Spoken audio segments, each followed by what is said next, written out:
Studio 4. It's 2 minutes past 3. Pretty tame. Spending the evening with a grey-beard professor isn't my idea of fun. Yeah, anyway, what's an Englishman like him doing living here? Just wait till you meet him, Charles. You'll find him capital company. Here's a fund of stories. You said you wanted me to show you the real Paris? Well, no one knows it better than Hector Porteous. As to why he lives here, well, he likes Paris. And Paris likes him. He is probably the finest anatomist in Europe. The university was lucky to get hold of him. Well, all right. You've always got your own way ever since we were children. All I ask is that we go on to somewhere interesting afterwards. Oh. Damn it, Philip. I've been stuck with the army in South Africa for 3 years, surrounded by ignorant Kaffirs and stubborn Boers. Now, do you know what kept me going amidst the heat and dust and flies on the veldt? It was the thought of having a really good time in Paris with my old friend and cousin, Philip Delamain. And by good time, I mean what every red-blooded Englishman means. Wine, woman, and song. Yes, well, I just thought you might like a change this evening. Something different? You'll like old Porteous, I promise you. His anatomy lectures at the Sorbonne were always hilarious. Hilarious and sometimes sinister. Sinister? Yeah. He was for many years a police advisor on forensic medicine. Some of the tales he'd tell, well... Anyway, you'll get a good dinner out of it. Le Grand Vefour is one of the best restaurants in Paris, and that means one of the best in the world. Yeah. You know what I think about Frenchified food? You just be on your best behaviour. Right, here we are. Merci, monsieur. Non, tenez, ça va. Merci, monsieur. After you, Giles. Bonjour, monsieur. Vous avez une réservation? Oui, Captain Danvers et Dr. Delamain. Nous avons rendez-vous avec le professeur Porteous. Ah, bien entendu. Monsieur le professeur est déjà ici. Ah. Suivez-moi, s'il vous plaît. Oui, merci. Philip, how wonderful to see you again. Oh, I was so pleased to receive your letter. Professor, how are you? Allow me to present my cousin, Captain Giles Danvers, of Her Majesty's 4th Dragoon Guards. Enchanté, Captain Danvers. How do you do, sir? Well, sit down, sit down. Tell me your news, Philip. How many patients have you killed since you qualified? Not nearly as many as I would if I'd followed your recommendation to become a surgeon. Well, I always told you you were a professional licensed murderer.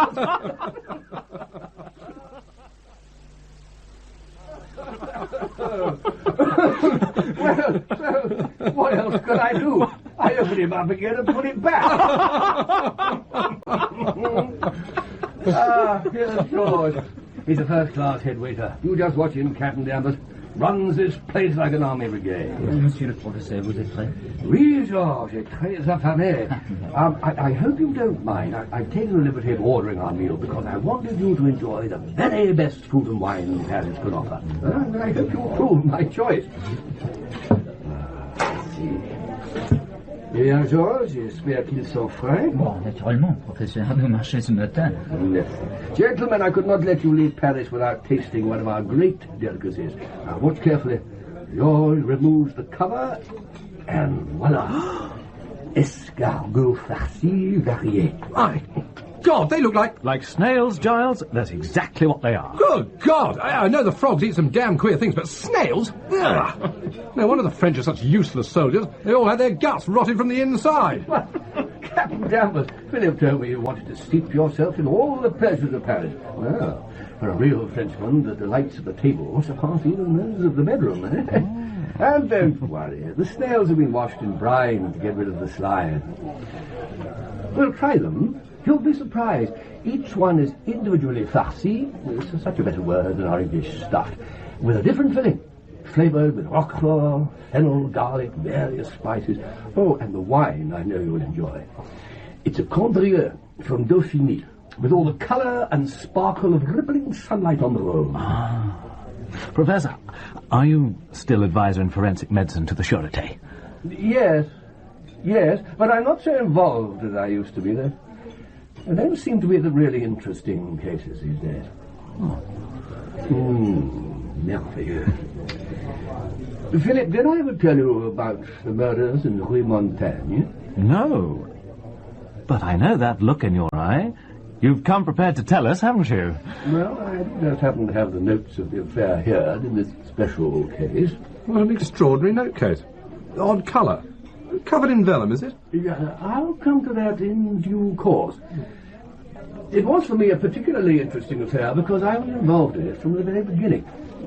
Even before the beginning. Right to the very end.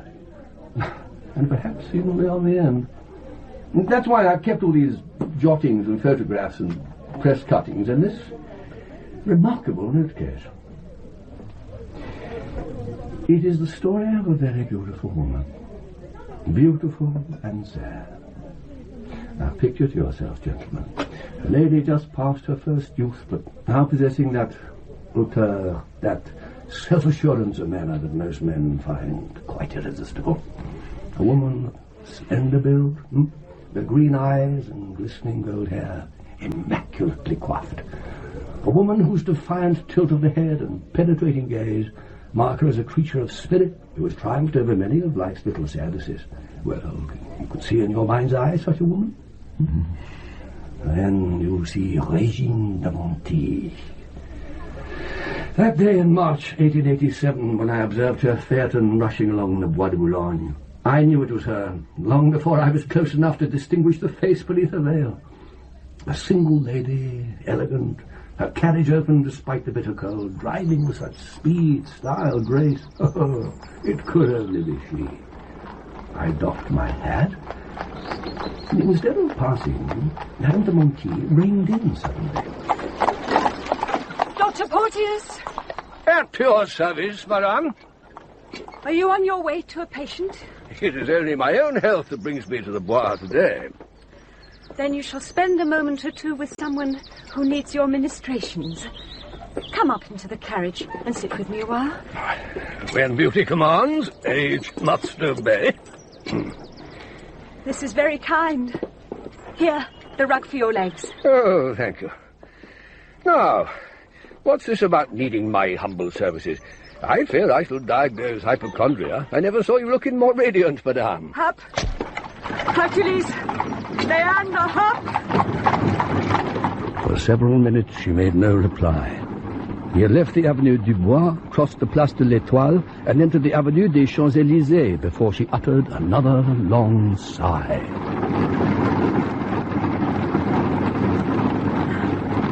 Oh, Dr. Porteous, I am so unhappy I wish I were dead. My poor child, what's the matter? I cannot. But yes, I must tell someone. My dear friend, I can trust your discretion. Of course. 3 weeks ago, my lover, Paul Saint-Genier, left me to get married. Oh, that is very sad. But to wish for death? Ah, no. But I loved him passionately. I still do. He's the only one I care for. Oh, Dr. Porteous, what am I to do? Oh, why distract yourself? You have other men. Only 2 that matter. Young Renier, he is sweet. He pays for the apartment. And your friend Lagrange. What? Old Pascal? The lucky old goat. He is kind and understanding. He gives me 1,000 francs a month. There are 2 or 3 more, but they are just business. Are you saying that this Madame de Monti was a common... My friend, whatever Regine de Monti was, she was not common. Ah, but I must pause. Here's our next course. Now, this is a light dish of goose livers and cèpe, but that is wild mushrooms, and a piquant salad. And we shall have with it a fresh little wine from Anjou. Merci, Georges. Where was I? Ah, yes, Madame de Monti. Well, her origins were humble, certainly. The daughter of a small-town official, seduced at 17 by a local farmer who discarded her after a year. Disowned by her family, she made a living with the only gift nature had bestowed generously upon her, her beauty. Little Regine passed from man to man, but never did she give herself dishonorably. She chose her friends with care. One of her liaisons was with a certain Chevalier de Monti. She took his name, and kept it after the affair had ended. She managed to avoid getting herself pregnant. Well, such ladies are well versed in various stratagems. But certainly, when she arrived in Paris, some 3 years before the events I'm describing, she had with her a maid, Annette Rémeret, and a little girl of 5 years, Marie. The child was supposed to be Annette, the result of an affair with a coachman, but... Captain Danvers, you're not enjoying your foie d'huile? The damn things are raw. No. They're marinated in wine and herbs and then sautéed ever so lightly in oil with the mushrooms. But you must not probe it so delicately with your knife. We're not in the operating theatre. Look, my friend, like this. A little liver, a little mushroom on the fork, and some crisp endive. Rub it well in the oil, and voila. Super. That's the way to appreciate all the textures and flavours. You try it. That's right. You know, Philip, this is a favourite dish of old Lamartine, the professor of obstetrics. He says it gives him a sensation which must be like eating newborn babies. Giles, my poor chap. You need a good thump on the back. Oh, that's enough. Sorry, must have gone down the wrong way. Drink some more wine. Georges? Monsieur? Encore une bouteille de saumure? Oui, monsieur. To go back to your story, Professor, this distressed woman, I suppose she wanted you to prescribe opium or morphine. No, it's what I suspected, of course, but she was adamant in rejecting any such idea. Drugs. I have no use for them. Absinthe, occasionally. Or some other distraction. What distraction? Why, anything new, different, diverting. The nights are the worst time after my regular lovers have gone. What if I'd met some strange man or even woman to help me endure the dark hours? Well, this is folly, my dear child. You must know the risks you run. Thieves, violent men. You've heard about these terrible murders of the last few months. 4 women brutally done to death. Risk? But that puts interest, excitement back into life. Hercules, Leander, Madame, you'll have us over. Please, if you care nothing for your own life, I implore you, think of mine. Whoa. Oh, I'm obliged.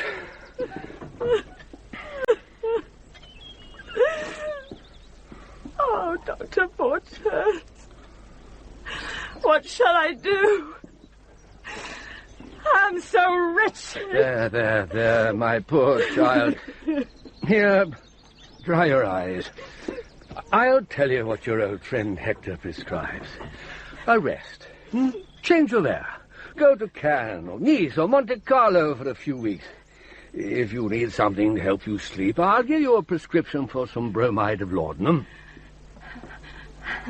I suppose you are right. Perhaps I will take a little holiday. No drugs. At least, not for the present. But please, will you come and see me at the weekend? Saturday afternoon? With the greatest of pleasure. Oh, thank you so much. Oh, I feel better already. Just talking to you is a cure in itself. Now, let me drive you home. No, thank you. No, it's not far, and the walk, is good for the circulation. Au revoir, madame. Until Saturday, dear Dr. Porteous. Hercules, Leander, hop! Poor woman. Poor indeed. Not materially, of course. In fact, she was very prosperous. Her admirers showered her with gifts. She had some splendid jewellery. And she was very careful with money. But she had come to a point in life where she felt she had nothing. No one she really loved, no close friends, nothing to dedicate her life to. Very sad. Ah, well, here's George with something special for us. Merci, George. You are a fisherman, Captain Dammers? Yes, I do a bit on the family's place in Gloucestershire and sometimes with friends in Scotland. Well, here's a dish you'll really enjoy. Truite au vin d'Arbois. The trout is cooked in a vin rosé from Franche-Comté and served with a rich cream sauce. And to accompany it, a fine Montrachet, indubitably the best white wine in the world. The fish looks excellent. It smells quite delicious. Don't you think so, Giles? Yes, if you like fancy food. For me, a trout is a trout. I like to see what I'm eating. I don't care for these effeminate sauces. But, Captain Danvers, surely you Professor, Professor, tell us what happened the next time you saw Madame de Monty. Ah, alas, I never saw her again. At least, not alive. 3 days after our meeting in the Bois, I was roughly awakened by my manservant. Professor! Professor! Whatever is it, Pierre? What's the matter? You must get dressed quickly, Professor. The police are here. I was, of course, quite used to being summoned urgently by the police to examine the bodies of people who have died in suspicious circumstances. Wretches fished out of the Seine, footpad victims, that sort of thing. And so I was soon ready and went with the gendarme who had been sent by cab to fetch me. Only when the driver turned into the Rue Montaigne and stopped outside number 17 was I filled with a terrible foreboding. It was the building where Régine de Monty had her apartment. We pushed through the little crowd and climbed to the second floor. At the door of the flat, I was met by Inspector Tailleur of the Sûreté. Morning, Porteous. Afraid it's a very nasty one. Same pattern as the other 4 women, but... well, come and see. Nasty was hardly the word for it. At the far end of the narrow passageway, by the door of Régine de Monty's bedroom, lay a woman's crumpled body. Blood spattered the walls and lay in a large congealed pool on the green carpet. The poor creature was wearing a petticoat. Her nightcap lay on the floor beside her. I knelt by the corpse. Well, Professor, what can you tell us? This is Annette Greveret, the maid. You knew her? Madame de Monty is a patient of mine. Was a patient. She, too? I'm afraid so. You'll see in a moment. For the present, we're concerned with the manner of Mademoiselle Gremeret's death. Very well. Help me to turn her onto her back, will you? That's right. Ah, now we can see the fatal wound there across the throat. Very clean cut. Note the expression on the face. It's perfectly tranquil to me. Precisely. No bulging eyes, no opening of the mouth to scream, no contortion of the features. The poor woman was taken completely by surprise. From the position of the cut, I'd say she was expertly dispatched. Hair grabbed from behind with the left hand, throat slit with the other. Identical to the Agathon and Stein murders. There are slashes here on the shoulders. Yes, but these were made after the fatal blow. I mean, he must have been agitated, excited to inflict these unnecessary wounds.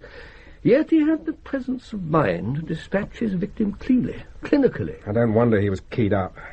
Come through here, Porteous. Into the bedroom.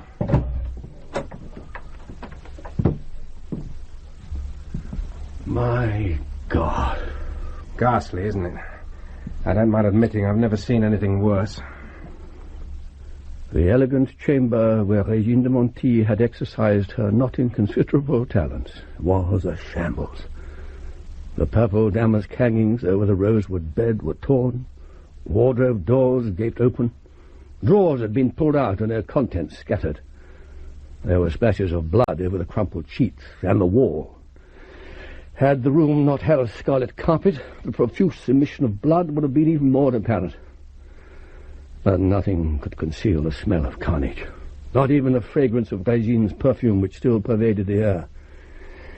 As for the wretched woman herself, she lay on her side, at the foot of the bed, her hands stretched out towards the wall. I stood for some moments in the doorway, stunned by the horror of the scene. But there was work to be done, as the efficient Inspector Tailleur pointed out. Well, come along, Porteous. I want all you can tell me about this dreadful business. We have to find some way to put a stop to these crimes. Of course. Yeah, well, You observe that the fatal blow is identical to the one which killed the maid? There seems to have been a struggle. Oh, yes. Poor Madame de Monty did not die with merciful suddenness. There's a wound here across her left shoulder which has penetrated to the bone. The gash across her neck is very deep, and the chain she was wearing is crushed into it. See over here, Porteous. There's blood on the pillow and on the wall beside the bed by the bell rope. Hmm? Oh, yes. Yes, and look at the rope. It's almost detached at the top. Not very difficult to reconstruct the crime. The lady's attacked as she gets out of bed. Her first instinct is to summon aid. She grabs the bell pull. Her assailant grabs her to try and stop her raising the alarm, drags her to the foot of the bed. There, despite her struggles and screams, he manages to inflict the fatal wound. By now, Annette Wevray, aroused by the violent ringing of the bell, is knocking at the door. The murderer is flustered, close to panic, but he has the presence of mind to step across the room and flatten himself against the wall beside the door. As soon as the maid opens it, before she has time to step across the threshold, he seizes her by the hair and cuts her throat. The body naturally convulses in its death spasms. He fears she is still alive. He strikes her again and again. Thank you, Porteous. Very graphic. But is there anything that tells us more about the kind of man we're looking for? Well, all these wounds suggest a sharp knife with a long blade. Something like a butcher's knife or a carving knife. As to the assassin, obviously strong, and I'd say he knew exactly what he was doing. There are no stab wounds on the bodies. He wields his weapon expertly, like a butcher. It all confirms what we already know. We're dealing with a calculating, ruthless killer. Insane, certainly, but the cunning of the devil himself. You haven't seen the worst yet. Come with me. Here, at the end of the passage, is the room shared by the maid with her daughter Marie. Prepare yourself for another shock, Porteous.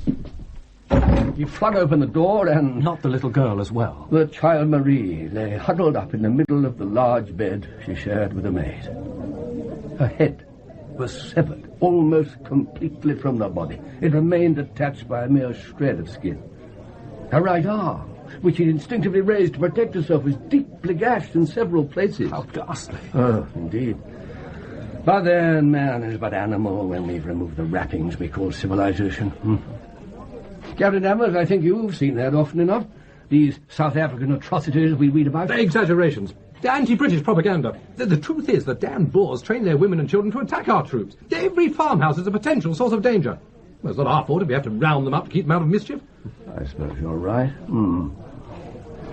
Doubtless the stories of hundreds of women and children dying in the camps are exaggerated.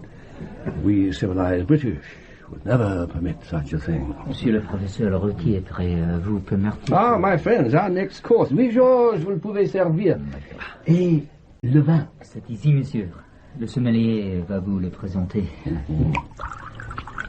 Merci.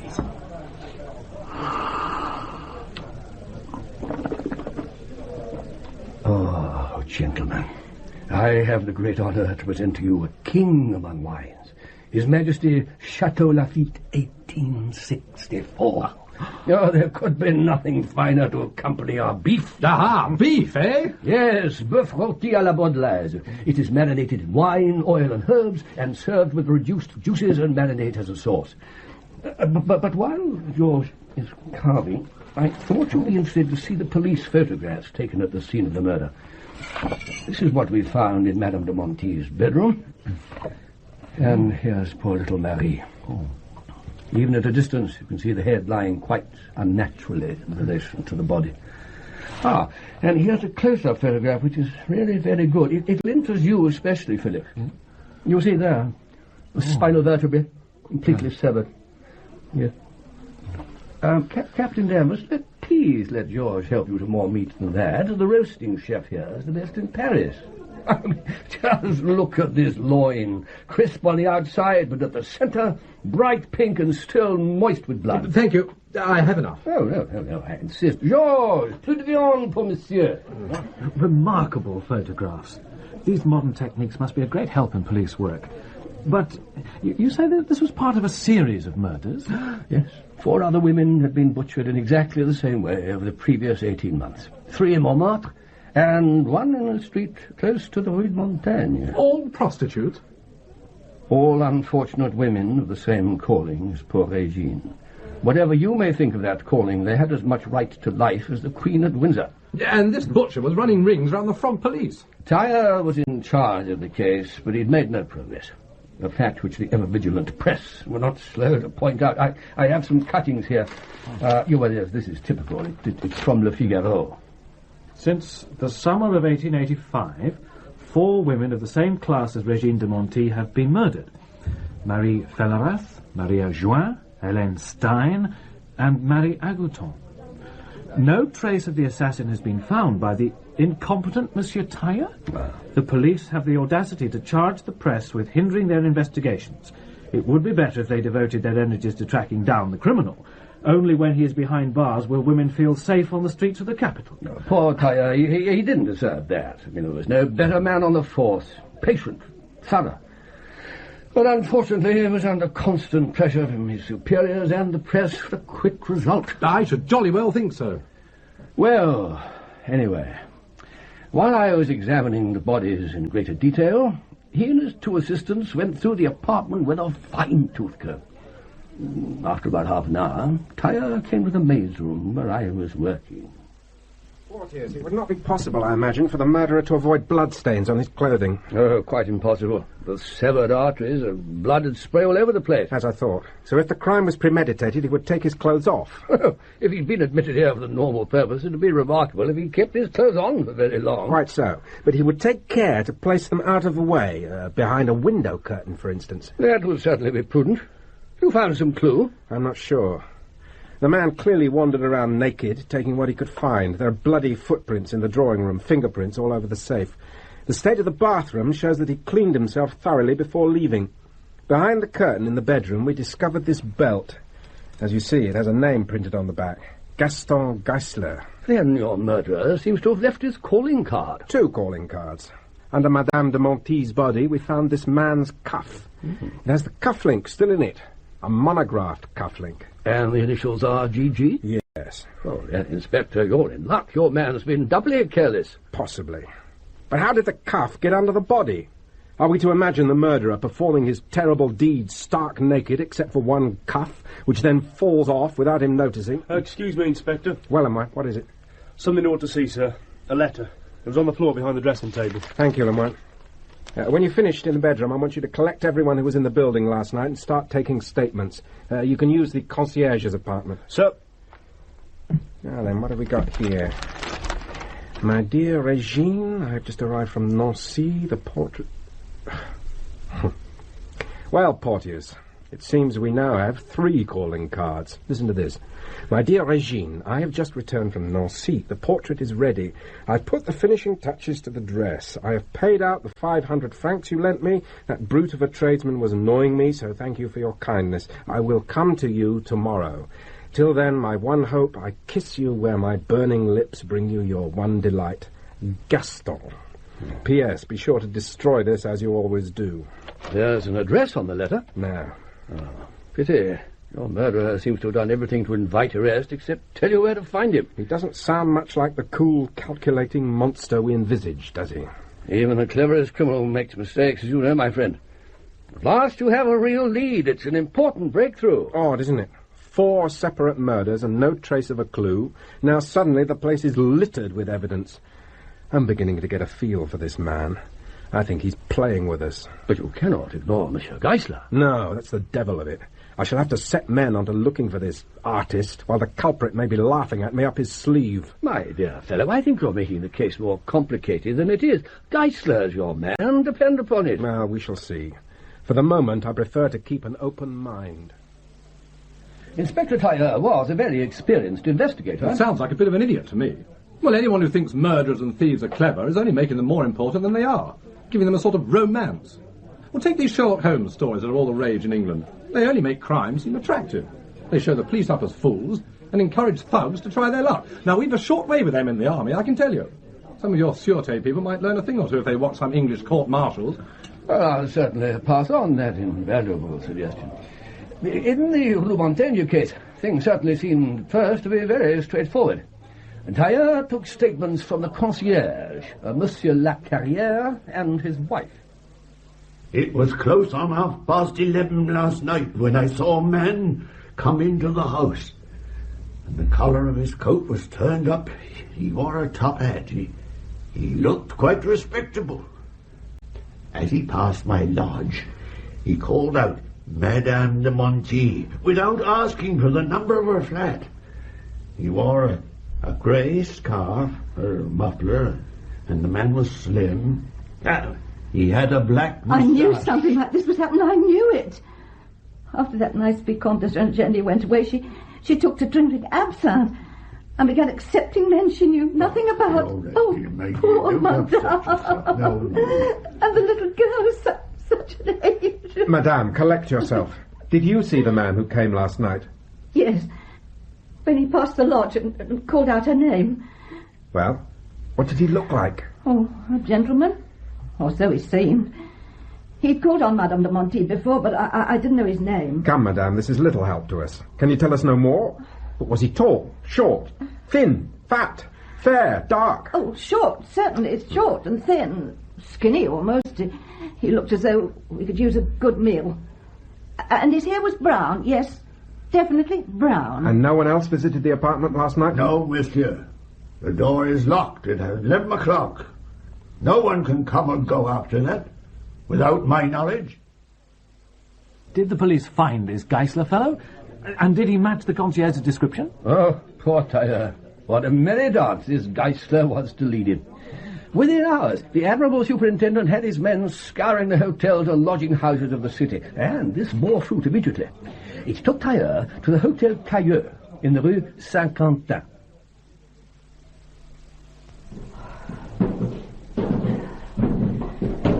Didn't like the look of him from the start. But in this business, one cannot be choosy, monsieur. Of course, if I'd realised that he was the one that's done all these murders... Paid his bills? Oh, he paid, eventually, whenever I threatened to put him out in the street.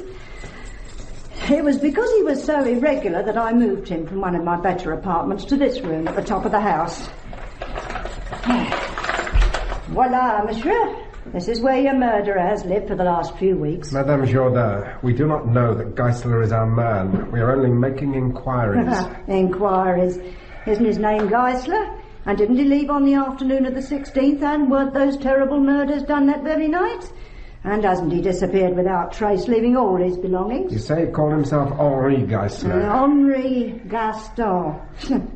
Name in a hotel register, it means nothing. He also told me he was Austrian, and I didn't believe that either. Well, thank you very much, madame. My colleague and I will examine the room carefully and return the key to you later. Oh, well, I haven't got all day to come up and down these stairs looking after you gentlemen, you know. Well, Lamont, what have we got? Well, there's a battered travelling bag here under the bed. Let's see what's in it, then. Cigars from a shop in Cologne. Shirts, socks, 2 grubby collars. Just a minute. Look at this. And this. It's on the collars, too. GG. He's our man right enough. You think so, Lemoine? Well, surely there can't be any doubt, sir. The laundry marks are identical. And according to the hotel staff, he fits the picture. Well, we shall know much more when we've found Geisler. Somehow, I don't think that's going to be easy.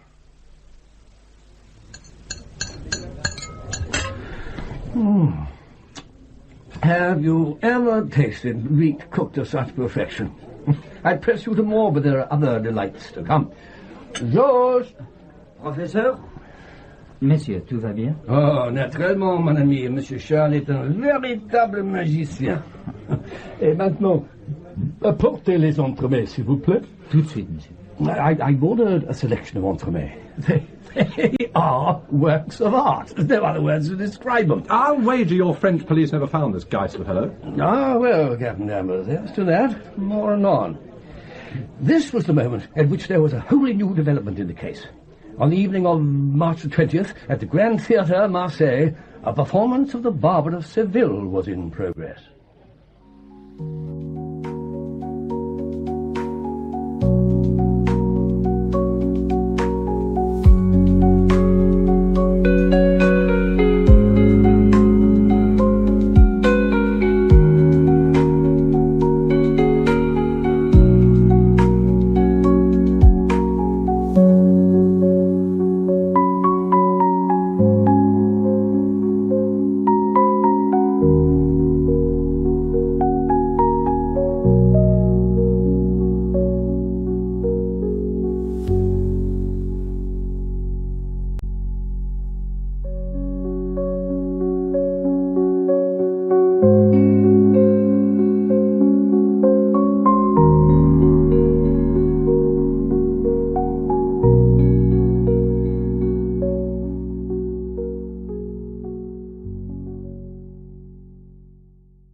first interval approached, Inspector Cicaldi of the local police force quietly entered a box.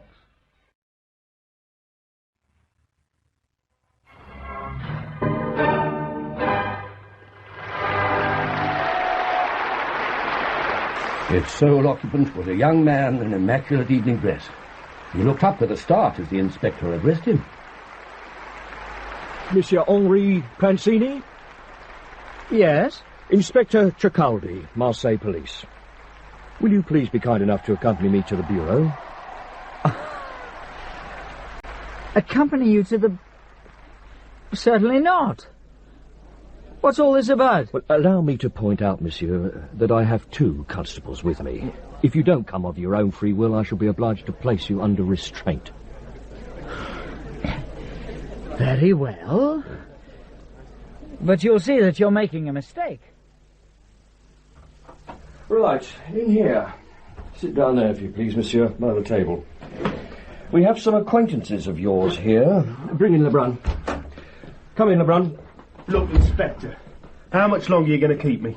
My cab's been standing idle outside an hour or more. You can go when I say so. Now then, do you recognise this man? Yeah, he hired me this afternoon. I picked him up at the restaurant Pascal. And where did you take him?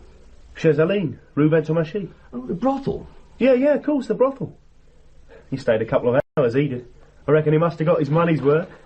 Inspector, this fellow is clearly mistaken. I know I ain't, mate. You get to know faces in my job. Right, Lebrun, that'll do. You can go now. Right. Ask Madame Fontaine to come in on your way out. Just what is all this about? You'll find out soon enough. As if you didn't know. Madame Fontaine, come in. You've been most helpful already. I won't keep you much longer. It's all right, Inspector. I always cooperate with the police, as you well know. Take a good look at this gentleman, madame. Did he patronise your establishment this afternoon? That he did, Inspector. He was entertained by Fleur and Elise, 2 of my best girls. And what happened after he left? Well, they came into me all agitated. They're very good girls, very religiously brought up. All my girls are good girls, regular at mass and confession. Just tell us what happened. Yes, that's what I'm doing, Inspector. And as I said, they were very agitated. It seems this gentleman had sold them some jewellery for a few francs. He said they were cheap gimcracks, but of course I could see as soon as they showed them to me that they were high-quality items. Do you identify the articles in this box as the valuables in question? Yes, Inspector. Lovely earrings and a charming little watch set with diamonds, obviously valuable. And you thought you'd check to see if they'd been stolen, in case there was a reward? I did my duty as a citizen, Inspector. Of course. Well, thank you, Madame Fontaine. I know you're a busy woman. I won't detain you any longer. Constable, see the lady out. Well, if you're sure there's nothing... Nothing. Goodbye then, Inspector. Let me know if I can be of any further assistance. My girls and I... Well now, Monsieur Prancini. Oh, Inspector, if there should be a reward... Madame, you will be the first to know. Goodbye. Well, you don't seriously believe these wretches? Oh, you're not going to take the word of cabbies and women of the street against the word of a gentleman. Do I look like a common jewel thief? You don't recognise these pieces of jewellery, of course. I've never seen them before. And you've no idea where they came from. Well, how could I? Then allow me to enlighten you, monsieur. For the last 2 years, as the press delight in pointing out, a particularly vile murderer has been on the loose in Paris. To date, he has claimed 7 victims. His last atrocity occurred 3 days ago, but this time there was a difference. This time the madman stole jewellery from his victim. Jewellery which could be traced. Jewellery which has been traced. Those items before you answer precisely to a description issued by the office of the Sûreté in Paris. It seems that the experts in the capital do sometimes find use for us simple provincial policemen. My God, you're not trying to connect me with this murder that's been in all the papers. We've been pursuing our investigations in our dull provincial way, and we find your movements very interesting, Monsieur Prancini. You will not, I imagine, deny that you arrived in Marseille yesterday on the express train from Paris. Along with at least 100 other people. Well, we've notified our colleagues in the big city. Pending their arrival, we are holding you on suspicion of the murder of Madame Regine de Montiel. So this Pranzini was the man passing himself off as Henry Geisler, eh? Oh, no. No, the mysterious Geisler, you recall, was a short man with a moustache, and so thin that he looked in need of a good meal. Only Pranzini was 31 years old, well-built, above average height, and clean-shaven. But come, my friends, we are neglecting our victuals. Let's see what the good George has brought for us. Roast truffles and... lobster au gratin. And what have we lurking under this cover? Grouse in soured cream. Oh, that you must try. It is made to a recipe by the immortal Carême. Who on earth is Carême? And this amazing Eiffel Tower in pastry. Now, that is the pièce de résistance, a speciality of Le Grand Véfour, a crisp eggshell-thin crust concealing an exquisite combination of garlic, tomatoes, and calves' brains. I insist that you let me give you a little, Captain Danvers. Thank you. No. Perhaps a portion, just a very tiny portion of the grouse. If Pranzini wasn't the murderer, he must have received the jewels from the murderer. Presumably he could lead the police to him. Pranzini was an enigma. He denied all knowledge of the jewels and of Regine de Montiel, until he was presented with incontrovertible evidence. The police were able to connect him with the murdered woman? Among the visiting cards on a tray in her drawing room was one bearing the name Henri Pranzini. Yeah. There was more than enough information to connect him to the crime, and by detaining and examining Pranzini, the police could at last be seen to be doing something. But still, Tyler was not happy. Porteous, thank you for being so prompt. I came as soon as I received your message. No, don't sit down. I want you to meet this Pranzini fellow. You can spare me the time? Of course. Then we'll go straight away. I have a cab waiting. My dear Tyler, I'm totally mystified. You've directed the cabbage drive to the Rue Montaigne. The inspecting magistrate, Monsieur Guillot, has resolved upon a little experiment. He's taking Pranzini to the scene of the crime. Guillot thinks the prisoner will crack. He's determined to wring a confession from Pranzini. But why do you want me there? I want you to help me understand Pranzini's mind. My dear Tyler, I'm an expert in bodies, not minds. You should consult someone like Jean Charcot. He's doing some very interesting work at Salpêtrière Hospital.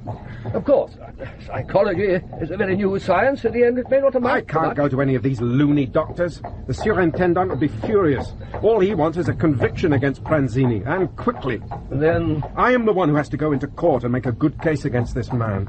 I have to persuade a jury that Pranzini is the sort of man who could butcher 7 women in cold blood.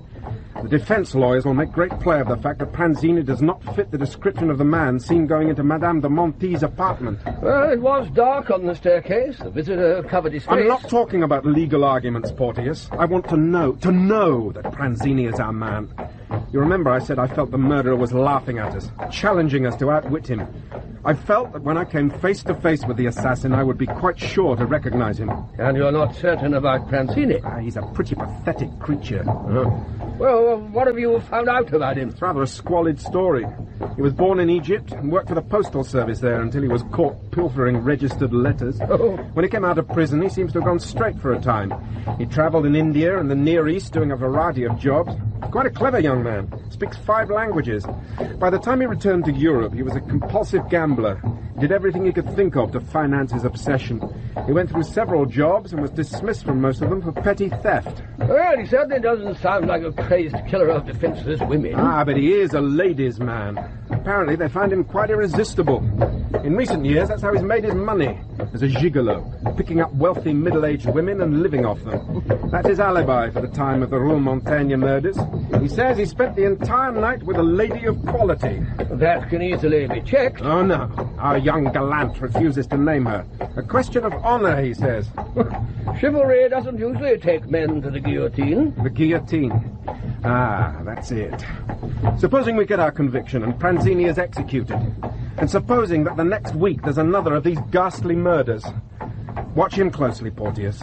I really would like to know what you make of Monsieur Henri Pranzini. My God! gosh, you didn't tell me the place had been left in this mess. It'll be the devil's own job to get those bloodstains off the wall and the carpet and the stench. Monsieur Guillot's specific instructions. He has a taste for the dramatic. And here he comes, on cue. Our instructions are to stand here, stage right, and say nothing. You are, of course, familiar with the late Madame de Monti's bedroom, Pranzini? I have never been in here before. Look here at this blood-stained bed. Was this where you struck down Regine de Monti? I have nothing to do with this business. And I swear it's the first time I've ever been in this room. Was it here that the woman fell? Was it from this table that you stole the jewels found in your possession in Marseille? I never had those jewels. They were almost seen in your hands.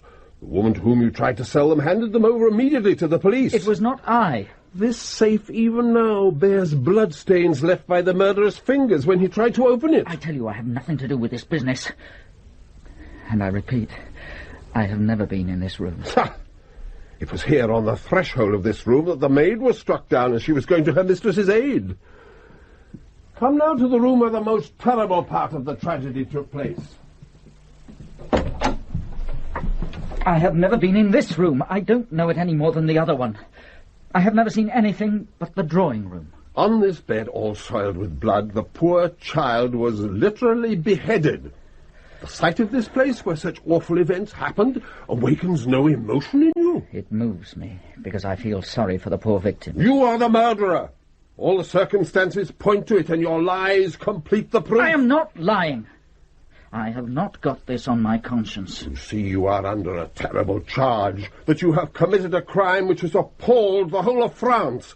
For the last time, I appeal to you, here, in this dreadful place. If you are innocent, clear yourself. Tell me where you passed the night that these atrocious murders were committed. I was with a lady. A married lady? Yes. Her name? Strange, is it not, that this lady of quality, this aristocratic adulteress, who holds you in such apparent esteem, is not prepared to come forward and save you from the guillotine? Your silence is more eloquent than any confession. Surely, monsieur, it is for you to prove that I was here, not for me to prove that I was not. Put this top hat on and come with me. Top hat? What? Do as you're told. La Carrière! La Carrière! That'll take the man. Where is he? La Carrière! Coming, monsieur. Stand just there, at the foot of the stairs, and fetch your wife.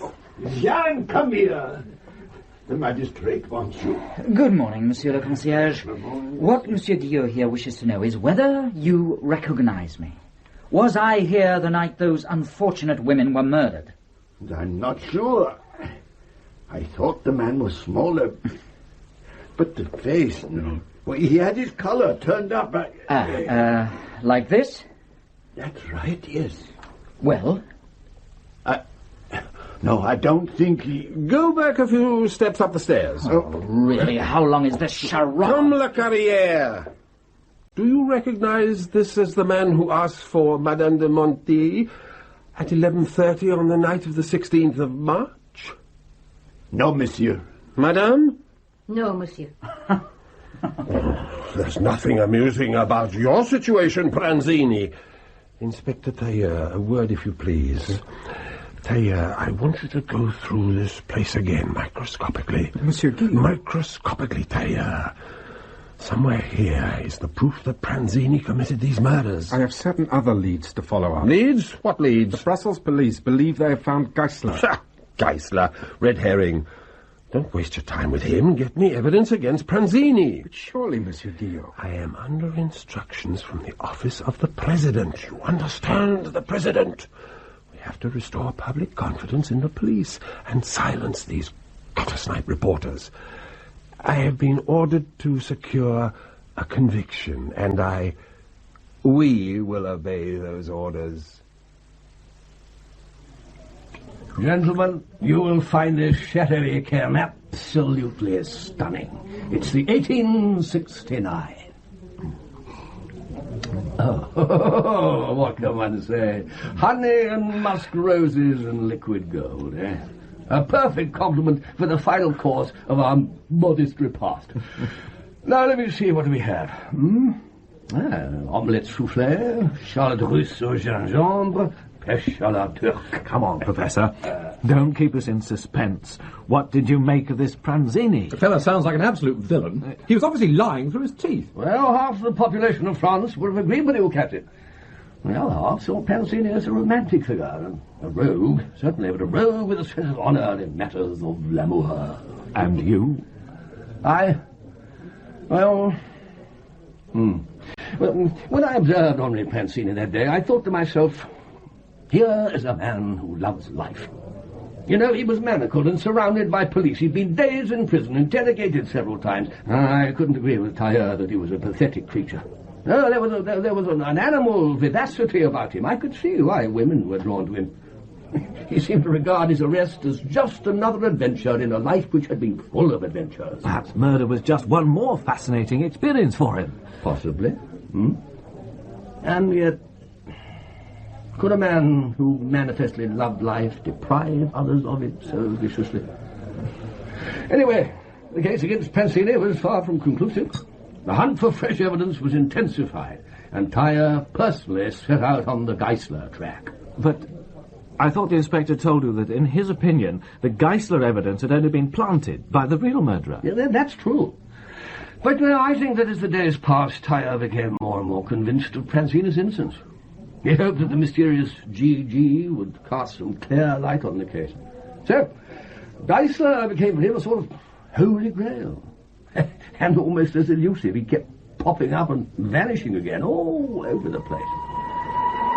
A report from the Belgian police that Geisler had been seen in Brussels, and the indefatigable Tailleur was off, hot foot. Monsieur l'Inspector, we're desolate. Our man's disappeared. However, our colleagues in Antwerp think they've located your man. Your name is Gaston Geisler? Oui, monsieur. Would you mind telling me where you were on 16th of March last? Right here, monsieur, in my shop, where I have been every day for the last 20 years. You have witnesses to that effect? But of course, monsieur. My wife, my children, my customers, my neighbors, they... On to Cologne to speak with the shopkeeper who provided the cigars found in Geisler's bag. No help there. Doggedly, Tailleur travelled to Breslau, where Geisler's shirts had been manufactured. There, patience was rewarded. Yes. Here we are. These were sold to a Frau Gutentag. You have the address? Oh, nein, Herr Inspector. It was only a small order. Have you a town directory? Certainly. Right here. Good folk. Good man. Guten Tag. Well, there are pages of them. It's a common name, Herr Inspector.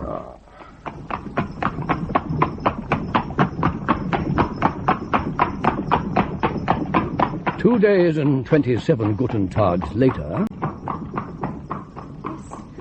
Yes, these are Georg's things. Your son? Yes. Is he all right? Has anything happened to him? He is not at home, then? No. He and my husband, they had an argument. Georg left. He just packed a bag and left. When was this? Last February, Inspector. Do you know where he went, Frau Guten Tag? Oh, yes. He went to Paris. But surely you know all this, Inspector. Why should I know it, madame? Because your police arrested him. He is in a Paris prison. Prison? Yes, I have a letter from him here. See the address for yourself. Cell 81, 1st Division, Mazas Prison, Paris. Oh, that must have shown the French police up for the dolts they are, scouring Europe for a murderer who's under their very noses. Oh, yes, the newspapers were merciless, as you can imagine. Still, they had got their murderer. Monsieur Guillaume did not think so. He examined Guten Tag himself and discovered that the young man had stayed in the Hotel Cailleur. He had used the assumed name Henri Geisler. He had left the hotel without paying on the 16th of March, and he had no alibi.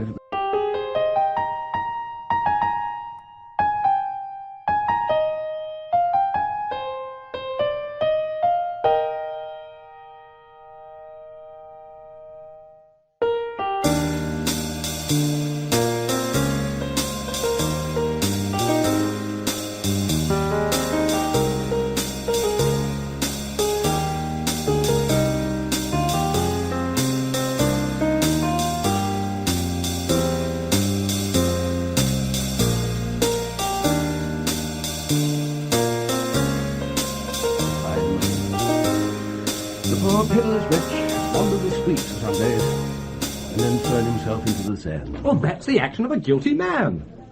I thought you were convinced that Prancini was the murderer. Oh, they must have been hand in glove. Well, such was certainly Inspector Tyler's conviction. Enter. Monsieur Guillot, I have just been refused access to Guttentag at Mazas prison. They referred me to you. Monsieur Guillot, it is imperative that I continue my interrogation. Calm yourself, Inspector. Take a chair. Now, it is not possible for you to examine Guttentag further. Not possible? Precisely. Georges Guttentag was released yesterday on my instructions. Released? Do stop repeating everything, my dear Tailleur. Guttentag was released because he has no relevance to this case. But that has not been established. Tracking Guttentag down was an excellent piece of work on your part. You have tidied up the Geisler myth. You have silenced the press. Now we can forget about Geisler and Guttentag and concentrate on the indictment of Pranzini. The trial begins on Tuesday. I imagine it will take you all your time to prepare your evidence. But there are things I need to know. How did his clothing get into the Rue Montaigne house?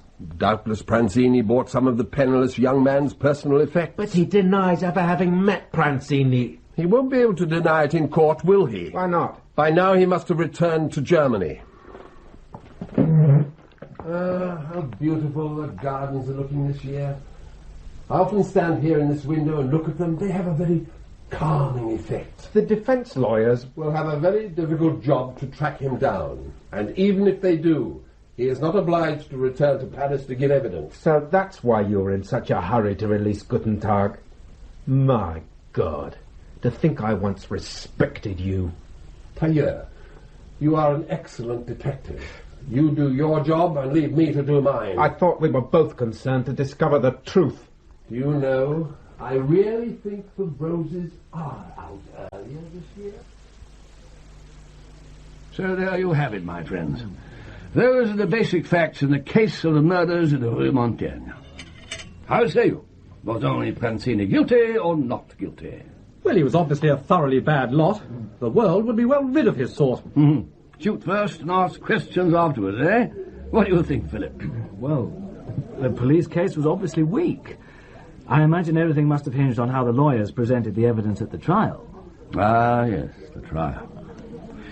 Here, in this interesting note case, are the press accounts of the court proceedings. You see how voluminous they are. The trial spread over 5 days.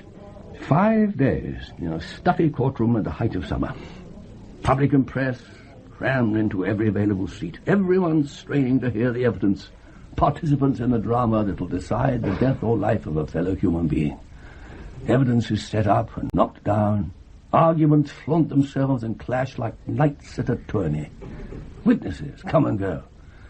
But the man everyone is waiting to see is the prisoner, the enigmatic Henri Pranzini. Not until the afternoon of the 3rd day is he placed in the witness box by his counsel, Maître Demange. Monsieur Pranzini, I will not trouble you with the alleged weapon which the police have been unable to produce in evidence, or the absence of an alibi which the prosecution set so much store by. The trivia I have already disposed of. What I would like you to do is to tell the court, in your own words, how you knew Madame de Montijo and when you saw her last. I met Madame de Montijo at a soirée given by a mutual friend some 3 weeks before her unfortunate death. We talked a great deal. She appeared to find my company congenial. She intimated that I might call upon her. I did so a few days later. She was not at home, so I left my card. Did you call again? Yes, a few days before her death. I think it was a Tuesday. Your call was professional? Certainly not. Purely social. She received you in her sitting room? Of course. Where else would she receive me? Then at no time did you enter the bedroom? I never saw the interior of her bedroom until the police showed it to me. How did she appear to you? Regine de Montijo was a lady experiencing... Speak up, man! The court cannot hear you. Regine de Montijo was a lady experiencing great sorrow. She was someone who needed friends, confidants, advisors. She was at the end of her tether. Yes, and she found in you a kindred spirit. I believe so. She was not the only woman to find consolation in your friendship, was she? No. No. Now, you've heard the public prosecutor describe you as an unscrupulous man who battens upon defenseless women. How do you respond to that? It proves only that the learned gentleman understands neither me nor women. I have many lady friends, yes. A few lovers, certainly. Most of them neglected, abandoned by their husbands, by society, or in the fine houses and squalid apartments of this oh so civilized city. Do you know how many lonely women there are? Women whose lives are empty, unfulfilled.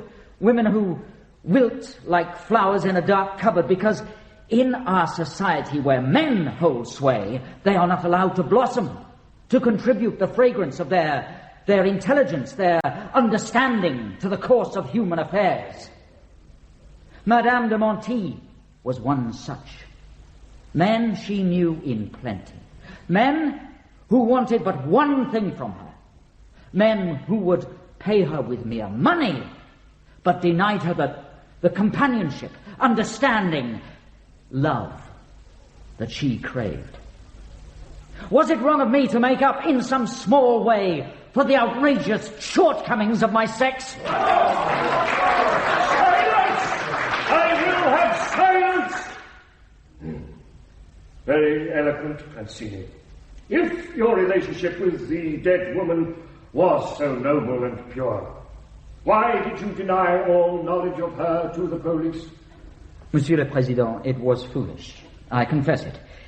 But as prosecuting counsel has taken great delight in telling the court, I have had several brushes with the police in my colourful career.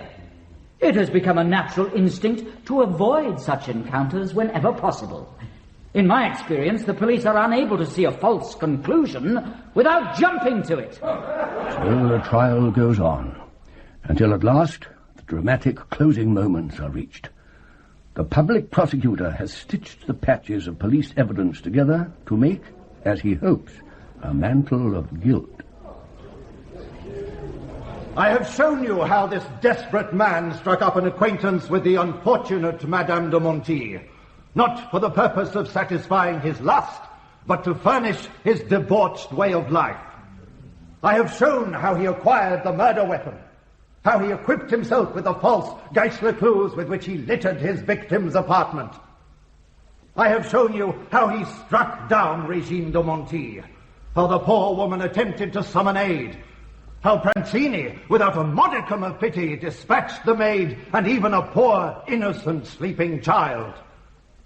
I have shown how he took the dead woman's jewels, and how he was caught trying to dispose of them. Here is no crime of passion, gentlemen of the jury.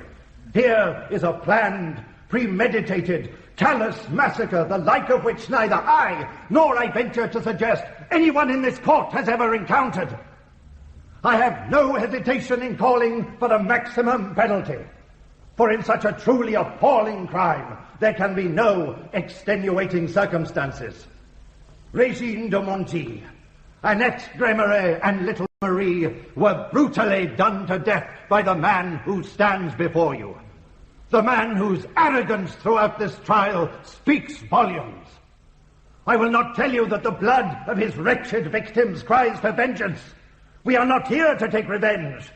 It is justice that I demand. Justice in full measure. Maitre Demange, you may now present your defense summation. Gentlemen of the jury, I lack the eloquence of my learned friend. I am glad that it is so, for I speak not to move your hearts, but to convince your minds, to help you to see, like the honest and intelligent men you are, that no case has been made against my client. What is all this evidence against Prancini? What does it amount to? He will not tell us where he spent the night of 16th, 17th of March. Subsequently, he was found in possession of some baubles belonging to this Geisler, who led the police such a song and dance, may have been a chimera, a myth created to confuse the agents of law and order. But the small, skinny man with the top hat and the turned-up collar, he is no myth. He exists. He went to Madame de Monti's apartment on the night of the 16th of March, and he murdered that unfortunate woman and her household. He is not Prancini. Yet the police made no attempt to track down the real assassin. Why not? Because they have in Prancini a man who will serve very well as a substitute. He was in possession of the dead woman's jewels, and very obligingly he refuses to alibi himself for the time of the murder. But why, I hear you ask, why does the prisoner, standing now in the very shadow of the guillotine, not break silence? Why does he not name his lover? Surely it can only be because she does not exist. Gentlemen of the jury, that lady does exist. I know her name. No, gentlemen. You shall not have it from my lips. I remain as silent as my client. And for the same reason, we both know how dire would be the consequences for this nation of revealing the lady's name. That Prancini has become the confidant of someone so highly placed may surprise you. But his loyalty in protecting from vulgar scrutiny she who has befriended him should awaken not suspicion, but admiration. We come now to the night of the crime. He received those trifling jewels not knowing their bloody provenance. Now that was wrong. It made him an accessory to burglary. It did not make him a murderer. Now, Prancini's last words to me this morning were, plead for death or liberty. He wants life with its joys. Life with gambling and women. No halfway verdict which would confine him to a prison cell will satisfy him, nor will it satisfy justice. The public prosecutor says, I want your head. Prancini replies, I want my liberty. Gentlemen of the jury, upon you falls the solemn responsibility of deciding which plea to grant. Rise to the level of your duty.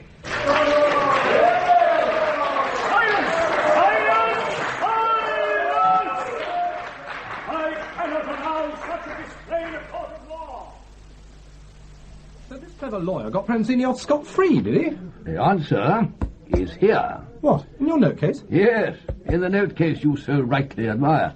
Please take it. Examine it closely. Philip, a little more of this splendid pen. Did Prancini get off? One newspaper reporter at the time wrote, a jury of women would have acquitted him, a jury of eunuchs would have recommended boiling oil. Unfortunately, Prancini was tried by 12 men. They brought in a verdict of guilty?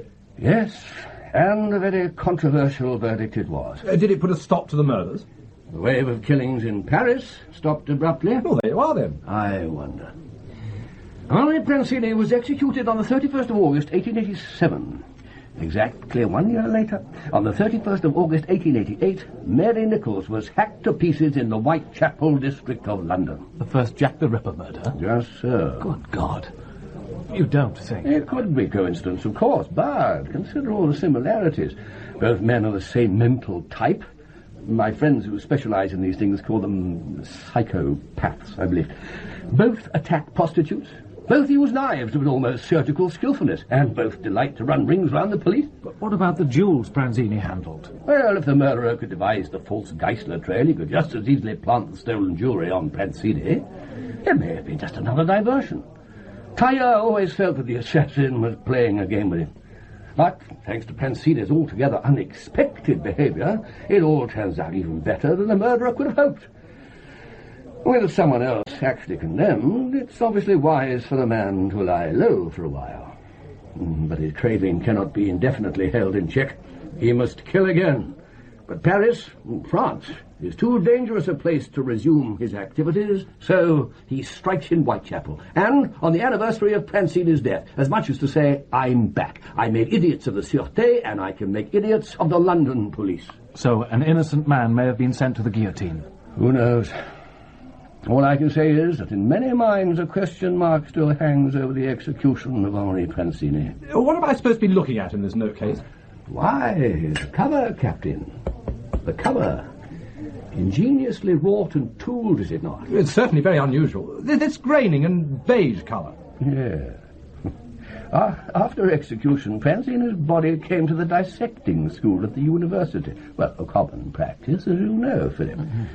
One of my assistants hit upon a novel way of making himself some money out of this sensational case.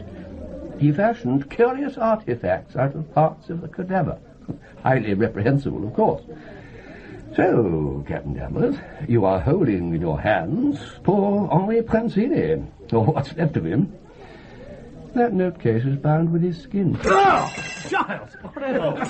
Captain Danvers, are you unwell? Excuse me, but I must go. I'm feeling sick. Poor Giles. Well, surely it can't have been this excellent food. Perhaps it was something I said.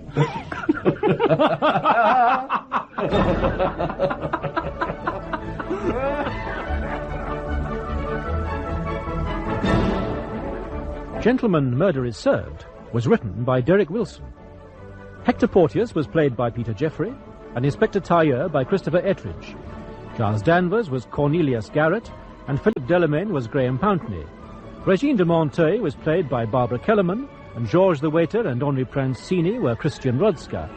Madame Lacarrière was Peggy Ann Wood, Monsieur Lacarrière, Henley Goodall, Monsieur Guillot was Jack Watson, and the Maître d'Aimance was John Moffat.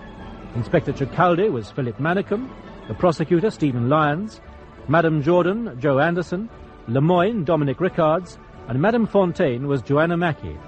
Other parts were played by members of the cast. The play was directed in Bristol by Andy Jordan.